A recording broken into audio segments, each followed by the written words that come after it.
Pembangunan gedung B dan C Fakultas Kedokteran Universitas Muslim Indonesia resmi dimulai.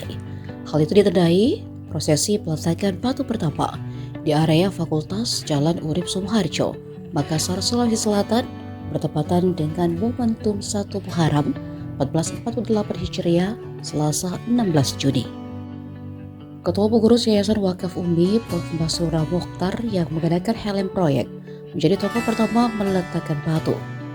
Prosesi dilanjutkan Rektor Umi, Prof. Hambali Talib, Ketua Pembina Yayasan Wakaf Umi, Prof. Mansur Ramli, dan ditutup Dekan Fakultas Kesehatan Umi, Dr. Nasruddin Andi Papaware.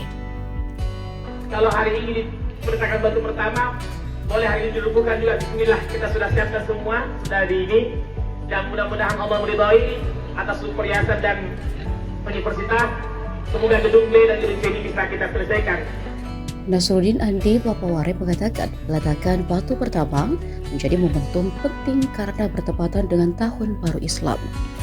Juga sekaligus rangkaian peringatan 34 tahun Fakultas Kedokteran UMI dan 72 tahun Universitas Muslim Indonesia. Kedua gedung yang dirancang dengan 12 lantai tersebut akan melengkapi fasilitas pendidikan Fakultas UMI. Download Tribun X sekarang, menghadirkan lokal menjadi Indonesia.